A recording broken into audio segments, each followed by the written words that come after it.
मुश्किल होता है।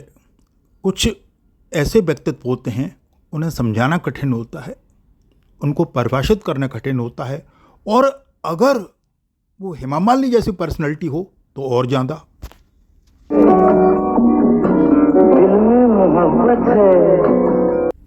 बड़ा मुश्किल हो गया था आनंद बख्शी के लिए।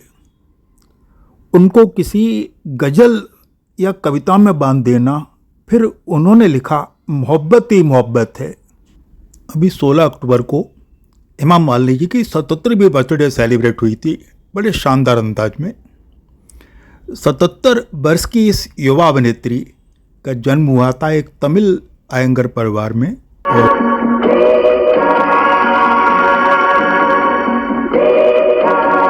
हेमा जी की माँ जया जी बताती हैं कि हेमा बचपन में बड़ी शर्मीली थी, बहुत ही शर्मीली, कम ही बोलती थी टीचर से या साथियों से, लेकिन जब वो डांस करती थी तो एक अलग ही दुनिया में पहुंच जाती थी, और जो बातें वो बोल नहीं पाती थी उसे केवल ओठों से या आंखों से एक्सप्रेस बहुत अच्छी तरह कर देती थी।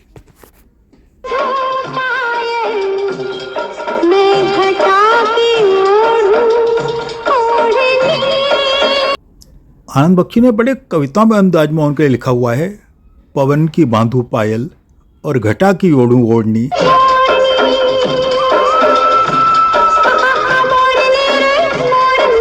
अपनी स्कूली शिक्षा पूरी करते हुए ही उन्होंने सोच लिया था कि वो फिल्मी कैरियर परस्यू करेंगी, और उन्हें इसके लिए मौका भी मिल गया। और बहुत ही जल्दी उन्हें 1968 में राज कपूर की फिल्म सपनों का सौदागर में काम करने का मौका मिला। तुम प्यार से देखो, हम प्यार से देखें। अब उनकी ये पहली फिल्म असफल हो गई थी। अब राज कपूर जैसा हीरो हो, महेश कोयल जैसे डायरेक्टर हों, और पहली फिल्म असफल हो जाए तो हीरोइन की ज़िंदगी पर जैसे ग्रहण लग जाता है। पर यहाँ उल्टा हुआ। इसमें उनकी बड़ी प्रशंसा हुई, उनकी बड़ी तारीफ हुई, उनके डांस की, उनके एक्सप्रेशन की, उनके हाव भाव की। कर जाए उजाला, तुम प्यार से देखो, हम प्यार से। इस फिल्म में हेमा जी ने एक बंजारिन की भूमिका प्ले की है, एक युवा बंजारिन जो हीरो की ज़िंदगी में प्यार का पैगाम लेके आती है। हालांकि हीरो के लिए परेशानियां का कारण भी बनती हैं, और बाद में उसके लिए प्रेरणा स्रोत भी बन जाती हैं। आया ले लो ये सपने, ले लो तुमसे किस्मत। लेकिन हेमा जी की तारीफ कम नहीं हुई, उनका ग्लैमर और उनकी चकाचौंध आगे बढ़ती ही गई। और 1971 में फकीर चंद मेहरा, जो एक बड़े प्रोड्यूसर हुआ करते थे, उनके प्रोडक्शन में सुशील मजूमदार ने एक फिल्म का निर्देशन किया। और ये मूवी यूँ तो एक आर्ट फिल्म थी, लेकिन कमर्शियल फिल्मों की तरह सक्सेस हुई, और नाम था लाल पत्थर। गीत गाता हूँ मैं, गुनगुनाता हूँ मैं।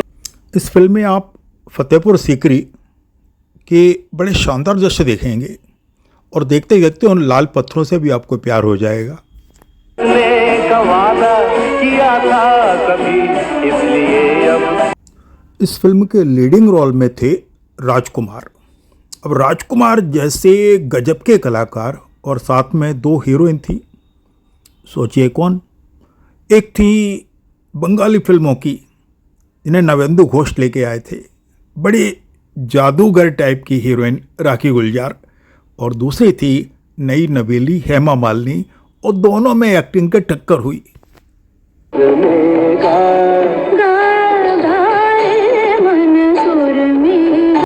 इस फिल्म की कहानी बड़ी क्रिटिकल है, क्योंकि हेमा जी ने एक ऐसी युवती का रोल प्ले किया है जो मध्यम जाति की होती है और डांव के चंगुल में फंस जाती है।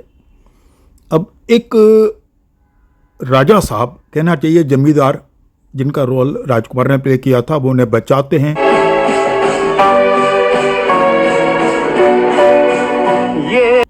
अब ये हेमा जी की शुरुआती थी, और इसको देख के अंदाज़ा लगाना बड़ा मुश्किल था कि फ्यूचर में इतनी हिट होने वाली हैं। और ये मोहब्बत के पल कितने अनमोल हैं।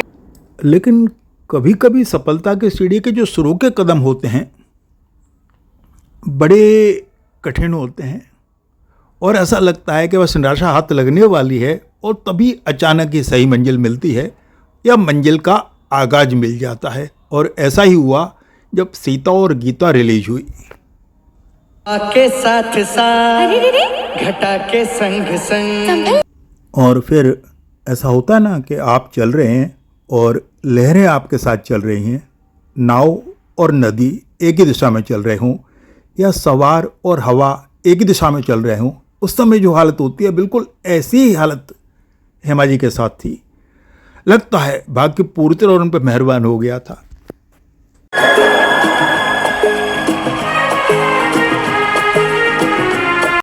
सीता और गीता में हेमा जी ने डबल रोल किया जुड़वा बहनों का।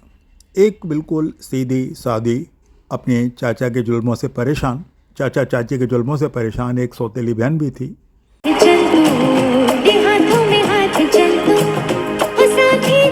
सीता और गीता के लिए उन्हें फिल्म फेयर अवार्ड मिला। और फिर एक नया चमत्कार हुआ जब फिल्म सन्यासी रिलीज हुई और घर घर में उनके डांस की चर्चा होने लगी कि कौन है ये लड़की जो बड़ा अद्भुत डांस करती है।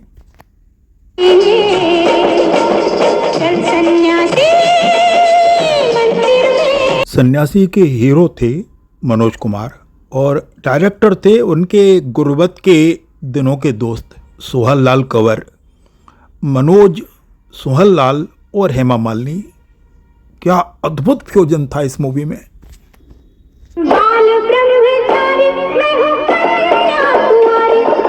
इस फिल्म में मनोज कुमार ने एक ऐसे युवा का रोल प्ले किया है जो जीवन में आरंभिक दिनों में ही संन्यास ले लेता है।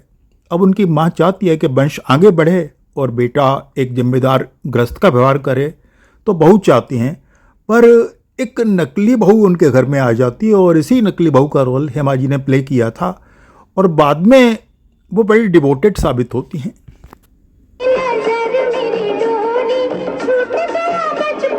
अब इस मूवी में हेमा जी ने कुछ इतने सुंदर नृत्य किए हैं कि अगर ये कहा जाए कि सन्यासी मूवी की सफलता का 70% का क्रेडिट अगर हेमा जी को दे दिया जाए तो मुझे लगता है कि ये एग्जैगरेशन नहीं होगा। आप मूवी देखें, आप अब देखिए 4 साल में 4 फिल्में, एक के बाद एक सुपरहिट।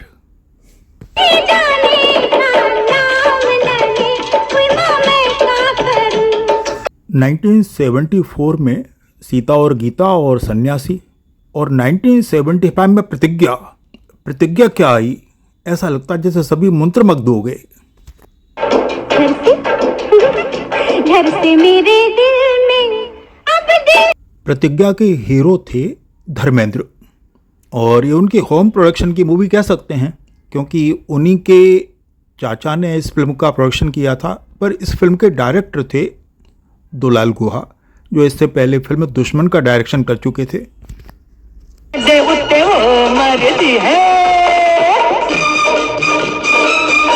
अब इस फिल्म के हीरो धर्मेंद्र गाँव वालों की मदद से डाकुओं का सामना करते हैं और सहयोग की शक्तियों से वो गांव में से डाकू समस्या मिटाने में सफल भी हो जाते हैं। अब इसमें हेमा जी ने उनके प्रेरणा स्रोत का काम किया था।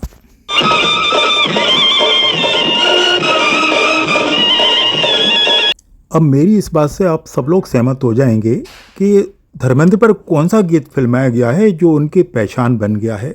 तो डेफिनेटली 99.99% साथी कहेंगे मैं जट यमला पगला दीवाना वो गीत है, और वो गीत था इस मूवी प्रतिज्ञा का।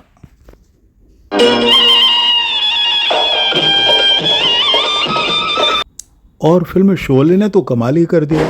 जैसे धर्मेंद्र के लिए एक सिग्नेचर गीत बन गया है ना, मैं जट यमला पगला दीवाना, ऐसे हेमा जी के लिए भी एक टाइटल उनकी पहचान बन गई है, और वो है बड़े चटर पटर करने वाली बसंती की। कहाँ जाओगे? बेलापुर, नामपुर, फतेहगढ़, रामगढ़, कहाँ जाना है बोलो? इस फिल्म में उन्होंने एक तांगे वाले का रोल प्ले किया है। अब इस मूवी से पहले किसी अभिनेत्री ने तांगे वाले का रोल प्ले नहीं किया था, और फिर ये कैसी तांगे वाली, एकदम ग्लैमर से भरी हुई, बातों में चमकदार और एक्टिंग में शानदार।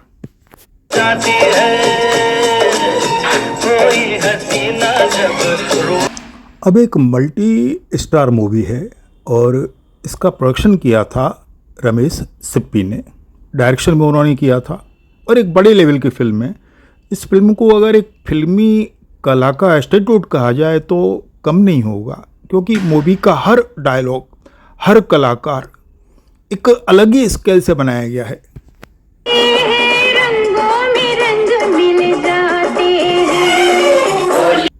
अब हेमा जी की स्थिति एक टकसाल की तरह हो गई थी, एक टच स्टोन की तरह हो गई थी। अगर हेमा जी मूवी में हैं तो डेफिनेटली मूवी हिट होगी। रोल इनका कितना भी छोटा हो, इससे फर्क नहीं पड़ेगा, नाम ही काफ़ी है। तेरे चेहरे में वो जादू है। फिल्म धर्मात्मा के निर्माण के समय इंदिवर साहब से कहा गया कि हेमा जी की पर्सनैलिटी के लिए एक विशेष गीत लिखा जाए। तो इंदिवर साहब इससे पहले नूतन जी के लिए चंदन सा भजन लिख चुके थे। अब इनके लिए वो दूसरी पंक्तियां लाना चाहते थे और उन्होंने 2 गीत लिखे भी। वो जादू है बिन डोर खिंचा जाता हूँ। धर्मात्मा का निर्माण किया था फिरोज खान ने और इसके डायरेक्टर भी वही थे और लीडिंग रोल में थी हेमा मालिनी।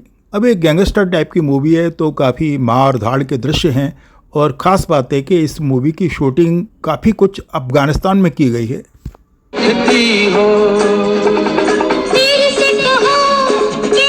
अभी आपने मुकेश जी के साथ एक आवाज़ सुनी होगी, फिर से कहो कहते रहो।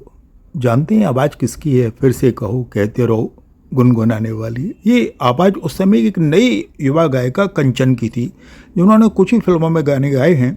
और बड़ी सुंदर दिखती हो। इस फिल्म में लता जी ने भी एक गाना गाया है। अब लता जी की आवाज़ तो कहना ही क्या, अनपैरेलल्ड, अनमैचिंग टाइप की आवाज़ है और वो गाना थोड़ा नेक्स्ट लेवल का गाना है। यारी बढ़ गई मेरी गलियों से लोगों की। 1976 में यश चोपड़ा की मूवी त्रिशूल में हेमा जी ने काम किया। अब उस समय लड़कियां ऑफिस में काम नहीं करती थी, तो हेमा जी को जो रोल मिला वो कंप्यूटर पर काम करने वाली एक युवा महिला का था। मोहब्बत बड़े काम की चीज है। इस फिल्म में लीडिंग रोल प्ले किया था अमिताभ बच्चन ने, साथ में थे संजीव कुमार, वहीदा रहमान, पूनम ढिल्लन और सोचिए कौन। जाने मन तुम कमाल करती हो। और थी राखी गुलजार। हेमा जी और राखी जी इससे पहले दोनों ही लाल पत्थर में काम कर चुकी थी।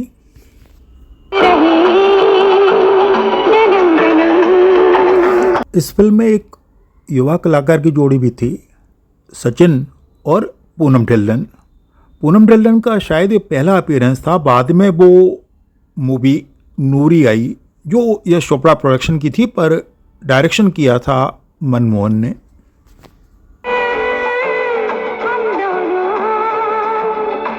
गप्पू जी गम गम गाना किसने लिखा है? आप सुन के हैरान हो जाएंगे। ये गाना साहिर लुधियानवी ने लिखा है और इसे म्यूजिक बद्ध किया था खयाम साहब ने और फिल्माया है सचिन और पूनम ढिल्लन पर।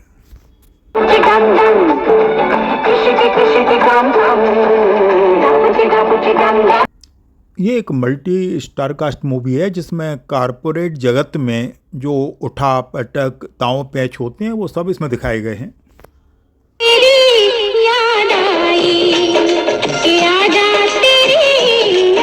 74 से ही हेमा जी की ज़िंदगी में एक प्रेमी ने प्रवेश कर लिया था और वो थे ही मैन धर्मेंद्र।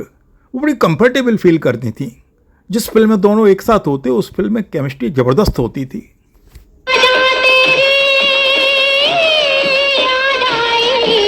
देखिए ना, एक के बाद एक सीता और गीता, प्रतिज्ञा, शोले और फिर चरस। आज रात के लिए हम तुम जुदा हो जाते हैं। फिल्म की कहानी लिखी थी वेद राही ने, पर इसका निर्माण और डायरेक्शन किया था रामानंद सागर ने, जो इससे पहले बहुत सारी फिल्मों की कहानी भी लिख चुके थे और बहुत सारी फिल्मों का डायरेक्शन भी कर चुके थे। सो जाते हैं।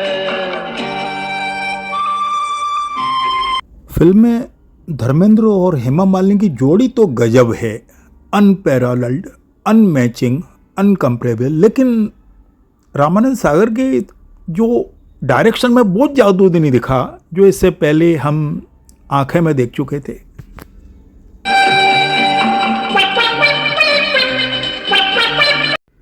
धर्मेंद्र और हेमा जी की ये लव स्टोरी दबे छुपे तो 1972 से स्टार्ट हो गई थी, लेकिन अब जब 1973 में फिल्म जुगनू आई तो उनकी आंखों के एक्सप्रेशन से सबको समझ में आ गया कि बात कुछ गहरी है।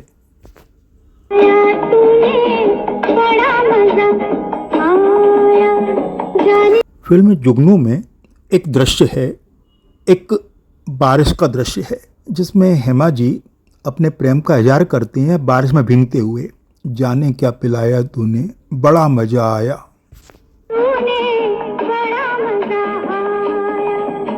अब इस फिल्म की कहानी एक बदमाश टाइप के, माने कहना चाहिए कि एक क्रूक टाइप के पर्सन की कहानी है जो दिल से हीरे का होता है, golden heart, crook with golden heart. सोनिए पीछा ना मैं छोड़ूंगा सोनिए। और वास्तव में पीछा छोड़ा भी नहीं। दोनों की प्रेम कहानी लगातार आगे बढ़ती गई। रंग कुछ ऐसा चढ़ा जैसे एक दूसरे को बिना एक दूसरे के दुनिया फीकी लगने लगी। धर्मेंद्र शादीशुदा थे, उनके बच्चे भी थे, और हेमा जी की माँ नहीं चाहती थी कि उनकी एक लड़की, तमिल परिवार की लड़की, किसी पंजाबी लड़के से शादी करे। खेल में दो दिलों के मेल में। लेकिन हेमा जी गंभीर अभिनय के लिए भी उतनी ही सेंसिटिव हैं जितनी वो चुलबुले रोल के लिए हैं, बसंती टाइप के रोल के लिए, और उतना ही वो गंभीर हैं अपने गंभीर रोल के लिए। फिल्म महबूबा को देख लो।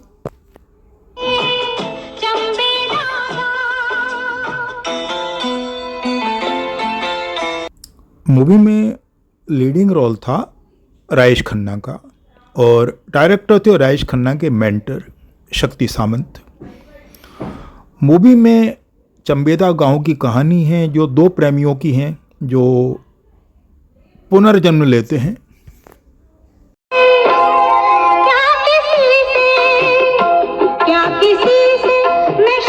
इस मूवी में हेमा मालिनी एक नर्तकी होती हैं और एक संगीतकार से प्रेम करने लगती हैं। अब संगीतकार की शादी कहीं और हो जाती है और प्रेम की ये जो कहानी थी वो इस जन्म में अधूरी रह जाती है।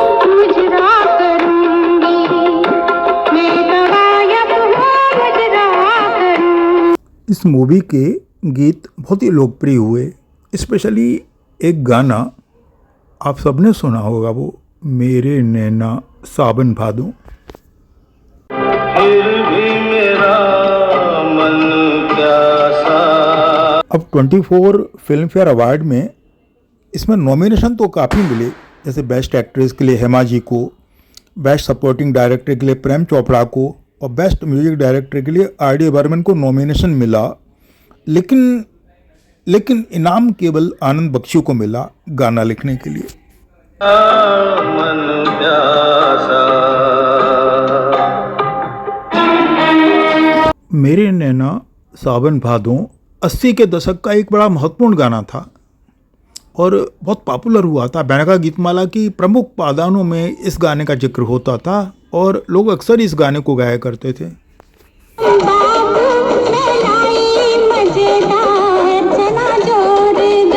मनोज कुमार और हेमा जी की जोड़ी, हिट जोड़ी कहना चाहिए, फिर से दिखाई दी 80 में।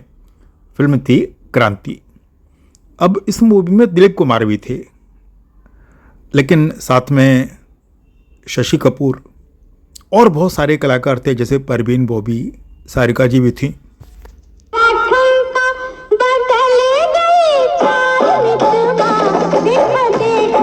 अब भारत की आज़ादी में बड़े बड़े नामों को तो सब जानते हैं, महात्मा गांधी, नेहरू, सुभाष चंद्र बोस, भगत सिंह, लेकिन साथ में अनेक छोटे छोटे लोग भी थे, किसान, जो कि देश की आज़ादी में अपने स्तर पर योगदान दे रहे थे। इसमें भी एक ऐसे ही छोटे रियासत की कहानी है। तेरा चना है अपनी मर्जी का भाई मर्जी का मेरा।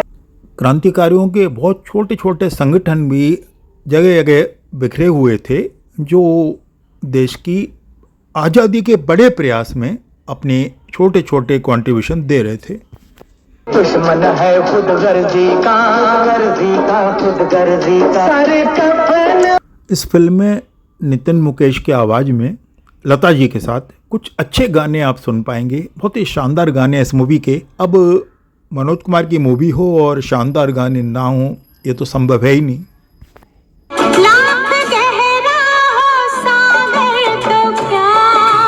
फिल्म क्रांति को बड़े लेवल पर बनाया गया था और मनोज कुमार साहब ने लगभग अपना पूरा पैसा इस मूवी पर खर्च कर दिया। अगर ये मूवी असफल हो जाती तो मनोज कुमार एक बड़ी परेशानी में आ सकते थे, लेकिन God is great, movie hit हुई और साथ में हिट हुए इस मूवी के सभी कलाकार।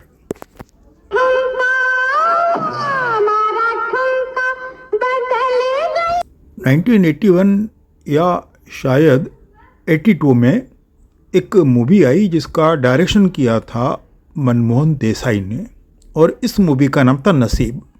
और इसमें हेमा जी ने फिर से एक गायिका का रोल प्ले किया, एक लोकप्रिय गायिका का रोल जो विदेश में अपना शो करती है।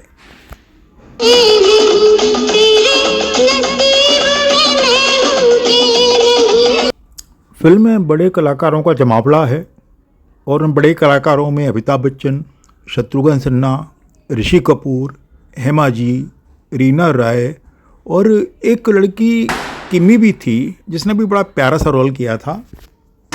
जाएंगे रंग जमा के इस फिल्म में आप बहुत सी नई बातें देखेंगे, जैसे गर्ल्स और बॉयज़ का एक कबड्डी मैच। मुझे लगता है इंडिया में शायद एक ही फिल्म है जिसमें गर्ल्स और बॉयज़ का कबड्डी मैच दिखाया गया है।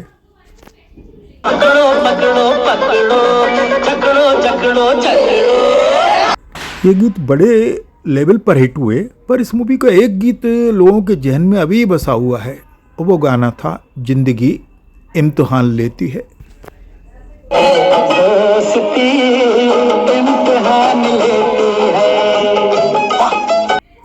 फिल्म में भाई होते हैं दो जो एक दूसरे से बिछड़ जाते हैं। एक्चुअली मिलने बिछड़ने का जो पुराना फार्मूला है देसाई साहब की मूवी का वो इस मूवी में भी है, पर इस मूवी में घटनाएं कुछ इतनी नई लगती हैं, दृश्य इतने रिफ्रेशिंग लगते हैं कि ये मूवी अपने आप में एक अमेजिंग मूवी है।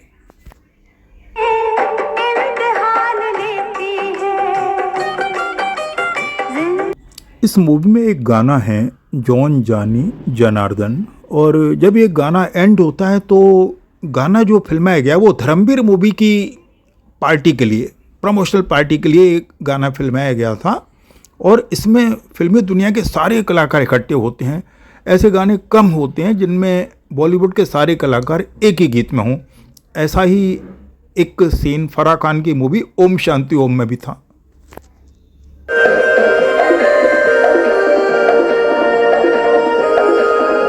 अब सामने आप एक दृश्य देख रहे हैं तो अमिताभ बच्चन को तो आप पहचान पा रहे हैं, साथ में हेमा जी को भी आपने पहचान लिया होगा, लेकिन और दूसरे जो कलाकार हैं जैसे सचिन या शक्ति कपूर वो भी आपने पहचान लिए थे। आया इस फिल्म में हेमा जी ने एक कड़क भाभी का रोल प्ले किया है और उनके 6 देवर बड़े शरारती, बड़े शैतान, बड़े मलंग।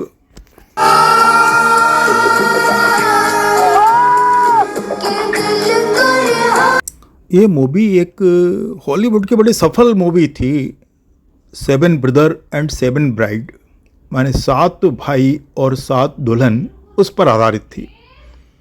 मूवी बड़े लेवल पे हिट हुई थी, उसी का रूपांतरण करके मूवी बनाई गई थी और इसमें अमिताभ को डबल रोल दिया था। प्यार तुम्हें किस मोड़ पे ले आया। अपने खिलंदड़े देवरों के साथ और मस्तमौला पति के साथ हेमा जी की क्या हालत होती है वो उनके चेहरे को देख के आप मूवी में पहचान सकते हैं कि कैसा फील कर रही होंगी। ये दिल करे हाय हाय कोई ये बताए क्या। 1982 के आसपास ही एक मूवी आई थी राजपूत। अब ये मूवी उस कहानी पर आधारित थी जिसमें हमारे प्रधानमंत्री इंदिरा गांधी ने राजाओं के प्रिवी पर्स ख़त्म कर दिए थे। अभी तो आपको मालूम है कि प्रिंसली स्टेट ऑलरेडी इंडिया में मर्ज हो गए थे, पर उनको प्रिवी पर्स मिलता था। लेकिन इंदिरा जी ने उन प्रिवी पर्स की सुविधाओं को ख़त्म कर दिया था, तो राजा लोग बगावत पर आ जाते हैं। एक था दिया। इस मूवी को प्रोड्यूस किया था मुशीर रियाज साहब ने और डायरेक्शन किया था विजय आनंद जैसे सुपर डायरेक्टर ने।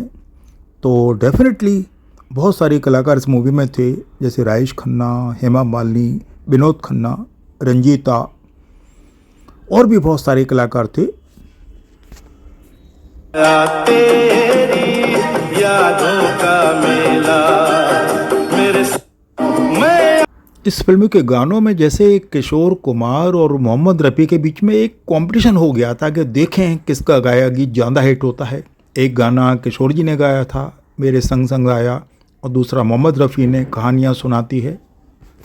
इसे मैं जब निकला सब कुछ देखा। अब राजपूत राजा एक विशेष तरह की सामंतवाद व्यवस्था में रहने के आदी हो गए थे और डेफिनेटली एकदम से चेंज तो नहीं हो सकते थे। तो जब उन सुविधाओं को जो गवर्नमेंट की तरफ से उन्हें दी जाती थी उन्हें जो बंद किया गया, तो उसके तात्कालिक परिणाम क्या हुए वो इस मूवी में बहुत ही खूबसूरती से दिखाए गए हैं।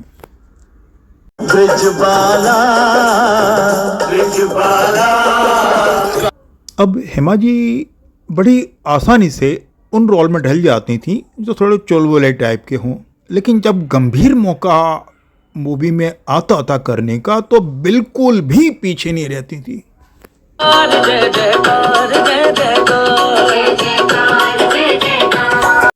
फिल्म एक चादर मैली को हेमा जी की एक बड़ी महत्वपूर्ण फिल्मों में गिना जाना चाहिए। अब ये मूवी आधारित थी राजेंद्र सिंह बेदी के एक उपन्यास एक चादर मैली नाम से वो उपन्यास था, और उस उपन्यास को 1965 में साहित्य अकादमी अवार्ड मिला था।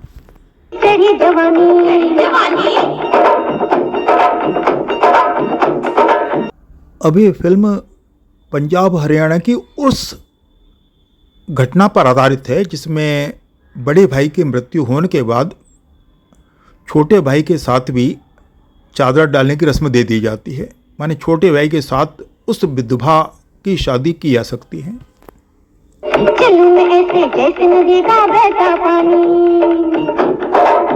शुरू में इस मूवी में गीता बाली जी को लेने की योजना थी, पर गीता बाली जी की असामयिक मृत्यु हो गई और दूसरी ऐसी बड़े पायदार हीरोइन इस रोल को लेने को तैयार नहीं थी। लेकिन हेमा जी ने इस चैलेंज को स्वीकार किया और बहुत ही खूबसूरती से, बड़ी शिद्दत से, बड़ी गंभीरता से उन्होंने अपने इस रोल को निभाया है। 1988 में हेमा जी ने एक बड़ा बोल्ड रोल प्ले किया। फिल्म थी रिहाई। ये बनाई थी अरुणा राजे ने, और इस मूवी में गुजरात की उन महिलाओं की मानसिक दशा का चित्रण किया है जिनके पति बाहर जा कर के या दूसरे देशों में जा कर के काम करते हैं और खुद उनके मन की और तन की हालत क्या होती है।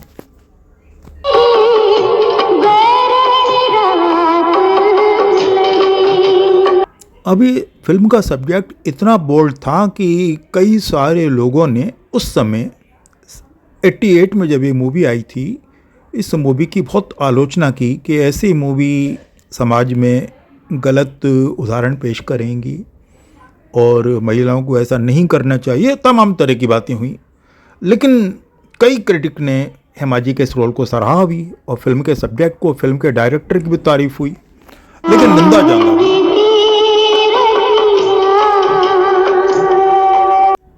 गुलजार साहब ने हेमा जी को लेकर के बड़ी महत्वपूर्ण फिल्में बनाई हैं, जैसे किनारा, और एक बहुत ही महत्वपूर्ण मूवी है मीरा।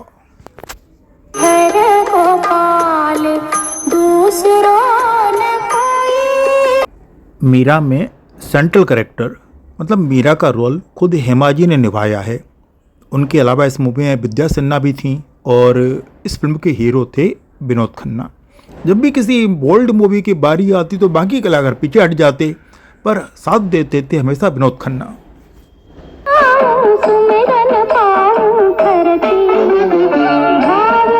मूवी की गायिका हैं वाणी जयराम और संगीतकार थे पंडित रविशंकर।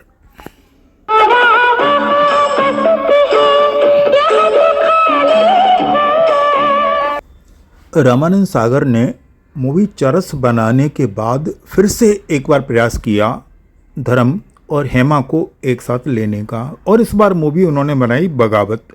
बगावत फिर से राजपूती परंपराओं पर आधारित मूवी थी। नागन सा रूप है। अब सब्जेक्ट अच्छा था। एक राजकुमार था जिसका पालन पोषण जिप्सी करते हैं। बाद में वो राजकुमार अपने ही घर में बंदी बन जाता है किसी घटनाक्रम के तहत। होठों पे तेरा नाम मेरे महबूब, तुझे सलाम मेरे फिल्म में बड़े कलाकार थे, कई सारे बड़े कलाकार। हेमा धर्मेंद्र तो थे ही, साथ में अमजद खान, रीना जी थी। माने काफ़ी बड़े कलाकारों का जमावड़ा था और खुद रामानंद सागर एक स्टार डायरेक्टर थे, पर बात कुछ बनी नहीं। मूवी उस लेवल पे हिट नहीं हुई जैसा कि एक एक्सपेक्टेड सोचा गया था। तेरा पर्दा क्या पर्दा। अब हेमा जी पर फिल्म आए, इस गीत के शब्दों को आप ध्यान से सुनेंगे तो दिल की गहराइयों से फील कर पाएंगे। आप खुद सुने इस गाने को, मेरे महबूब तुझे सलाम। क्या पर्दा क्या जलवा। अब हेमा जी की लाइफ का ये दौर ऐसा था जिसे हम बहुत अच्छा नहीं मान सकते थे, क्योंकि मूवी में उनका रोल बड़ा ज़बरदस्त होता था। सेंट्रल कैरेक्टर वो बनती थी, मूवी बड़े लेवल पे ही बनती थी। काफ़ी सारे सहयोगी बड़े लेवल के कलाकार होते थे, लेकिन मूवी हिट नहीं हो रही थी। और मूवी हिट नहीं हो रही हो तो सारी बात बिगड़ जाती है। और ऐसी एक मूवी थी रजिया सुल्तान।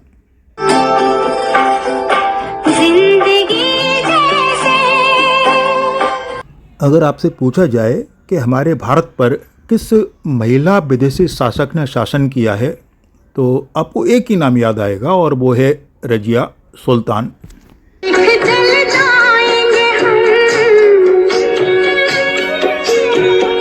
रजिया सुल्तान में एक प्रेम कथा को भी जोड़ दिया गया था। अब एक शासक और साथ में प्रेम कथा, कुछ कहानी लोगों को समझ में नहीं आई या उस लेवल पर सोचने की शक्ति नहीं बनी थी। जो भी हो, ये मूवी उस लेवल पर नहीं चली।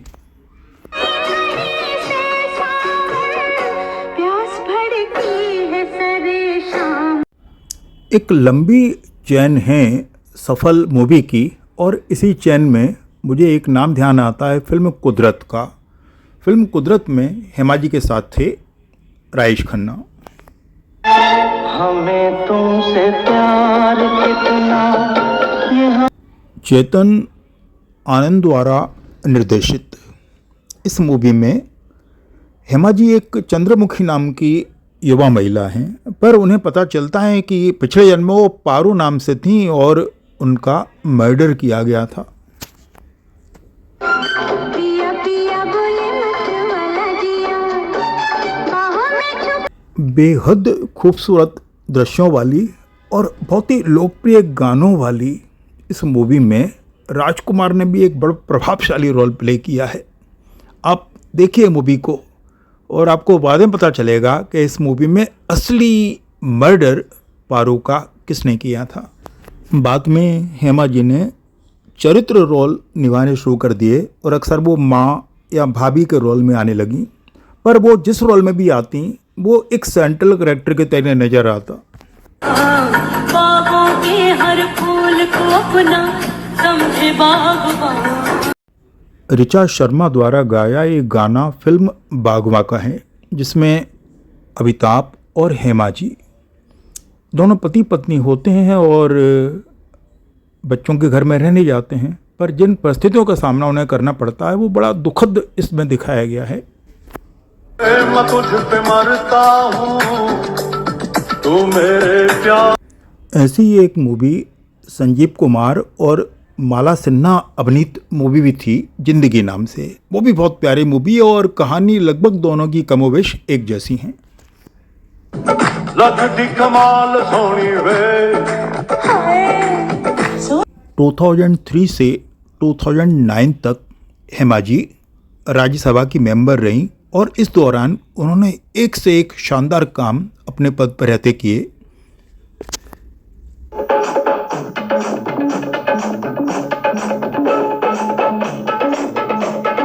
टू 2014 में वो पहली बार लोकसभा के चुनाव में उतरी, वृंदावन चुनाव क्षेत्र से।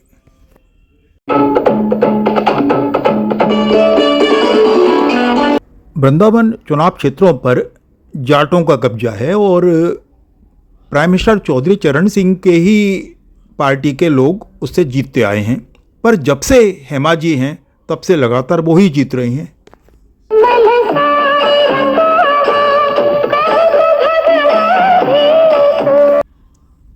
अब इसे हेमा जी की पर्सनालिटी का चार्म ही कहिए कि वो जीवन के जिस क्षेत्र में भी उतरती हैं उसी क्षेत्र में सफलता प्राप्त करती हैं, चाहे वो गंभीर अभिनय हो या लोकसभा या राज्यसभा का गंभीर काम। उनकी 77वीं बर्थडे पर उनको अनेक शुभकामनाएं। वो लगातार अपने चुनाव क्षेत्र से जीतती रहें, अपने चुनाव क्षेत्र के लोगों का उपकार करती रहें और इस देश को लगातार अपने आशीर्वाद के साथ रखें।